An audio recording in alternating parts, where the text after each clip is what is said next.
Okay, what about standard Big Bang problem number 2? The horizon problem. Opposite sides of the sky are out of causal contact. And they have always been out of causal contact, meaning they have always been so far apart that no cause and effect from one could have communicated itself to the other of the two places that you're looking at. And because of the expansion, actually you don't have to be on opposite sides of the sky. You only have to be a few degrees apart, and you'll be out of causal contact because of the way that light will move through an expanding universe. So how could the universe be the same exact temperature to within 1 part in 100,000 on these places that have never ever been in causal contact? Now I know what you're all thinking. You're saying, well, Rick, wait a minute. Of course they were in causal contact. They all sat there at the Big Bang at the same moment, and they all agreed to be at the same physics, and then they all decided that they would just fly apart. Well, it's a very convenient little cartoon, but it's wrong. You can't do that. You can't do that. You have to remain in the universe while this is happening. So what you have to do is let the universe collapse onto you as you go back and back and back and back in time. And you can go all the way back to 10 to the minus 30th seconds. And still, these two places that you now see as spread far apart on the sky are still, even at their submicroscopic distance apart, at that kind of time, they still have not had enough time to come to the same temperature. Okay? 0 is not a time interval over which heat can travel and give you the same temperature from one place to another. I'm sorry. So, no, the horizon problem is a real problem. So then we get into inflation. And I always get nervous trying to talk about inflation because it just sounds like total crazy talk. Like I'm waiting for a student to pick up his iPhone and say, get the people with the white coats down here where our professor has totally lost it and he's, he needs help. It just sounds so crazy, and I always feel a little bit embarrassed. But anyway, I won't let that stop me. Now, we don't really know what caused inflation, but the idea of inflation is this. If you go back to a time even earlier than about 10 to the minus 30th seconds, that's decimal point with 30 zeros after it, and then a 1. You go back to a time before that, the idea is that the universe was actually in a state of so-called inflation. And it was expanding apart hugely. I mean, like 10 to the 60th, 10 to the 90th. I mean, the numbers are huge. Times faster than we're seeing now. And then it exited that epoch and it resumed the expansion that we see today, which is a normal Hubble expansion with a little bit of cosmological constant thrown on top. Okay, why did it do that? Well, one idea is maybe symmetry breaking into the force. May the force be with you. It is May the 4th. May the 4th be with you. Perfect time to be giving this lecture, I guess. Yeah, so anyway, symmetry breaking between what we postulate, it is only a postulate, that there may have been one force, grand unified force, and that the strong, weak, and electromagnetic forces were all unified into a single force. And when we got to a place that was cool enough, then the universe split. The forces themselves changed character, and you had now 3 forces instead of just, well, you had 2 forces instead of just 1. The so-called grand unified force and then gravity. Start with 2, and then you get 3. The strong electromagnetic, well, the electro-weak force. Later, you get to a point where you actually split off the weak force and the electromagnetic force. I didn't tell you that yet, but anyway. So symmetry breaking between the symmetry of the forces might have been an instigator to this, or just some kind of a quantum fluctuation.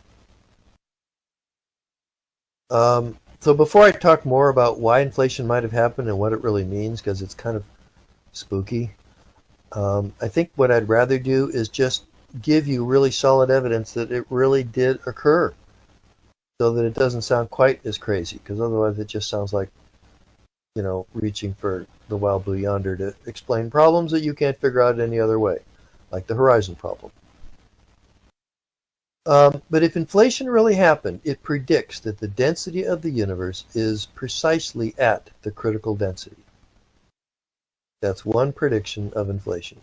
So if we could measure that the density really is at the critical density, then there's actual independent observation. Okay, Josiah, you have a question? So the universe was inflating, stopped, and then starting? Yeah, it didn't really stop. It kept expanding, but only at this much slower rate. It exited the inflationary epoch into the kind of the current universe that we have today. Still expanding, but expanding at a much more leisurely pace. So why would it do that? Again, we're going to talk about that later. Okay, so there was another problem I didn't mention yet. I probably should redo this whole thing. I need to get all the problems out first. But the other problem is, where do galaxies come from? So you're picturing this universe, and you saw that graph of temperatures, and you're imagining a gas that's at temperatures of 10 to the huge exponent degrees. How could you possibly have lumps in something like that? Matter is so hot that stuff is zinging around so fast that you wouldn't. How could you have lumps? How could the universe ever have turned into galaxies? Why isn't the universe just dark matter flying apart at large speeds, and individual ordinary matter flying also? Where do you get the lumps? We're going to look at the cosmic background radiation, and the cosmic background radiation is already lumpy. It's already lumpy. And it's lumpy at a low level, but a level that we can only account for if the dark matter itself is already lumpy. And where did that lumpiness come from? Well, we have an easy explanation, actually. During the inflationary epoch, the universe was so tiny that its physics was really dominated by quantum mechanics, the quantum uncertainty principle. So while we're saying, okay, yeah, density was the same everywhere, but it's only the same plus or minus this quantum uncertainty. And that means that in a very real sense, the density is kind of undefined, or it is randomly moving from one value to another within the quantum uncertainty tolerances. Now you take that and you expand it really fast so that the size scale is not subatomic in the quantum realm, but is now big. Now you're no longer in the realm of quantum mechanics. Quantum mechanics kind of rules things at tiny scales. And so it's like this Deuce's Wild random white noise density fluctuation back and forth faster than you can say the words, all of a sudden gets frozen. It gets frozen in, and it stops fluctuating because it's now so big that it can't fluctuate. And now those lumps in the quantum realm have turned into galaxy-sized fluctuations in the density in this case of the dark matter. And those density fluctuations in the dark matter then acted as the gravitational magnets to allow the ordinary matter, once it finally cooled enough, and of course that took another million years or so to get to that point, that it could finally begin to fall into the pre-existing lumps. See, the dark matter doesn't care about the temperature. Okay? Doesn't feel the strong electromagnetic force. Temperature is not really its bag, okay? And so those dark matter lumps were already there, and they acted as the seeds into which the ordinary matter could fall in. Instead of the ordinary matter having to look around and say, okay, where's there a lump that I can fall into, and seeing everybody else zooming around so quick that there weren't any lumps. And that really slows down the rate at which you can make lumps.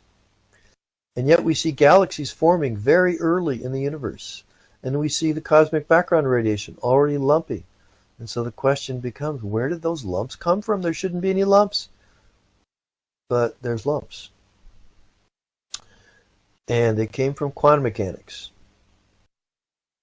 Okay, here's an old slide, and I just want to show you, it's kind of early evidence that, look at this.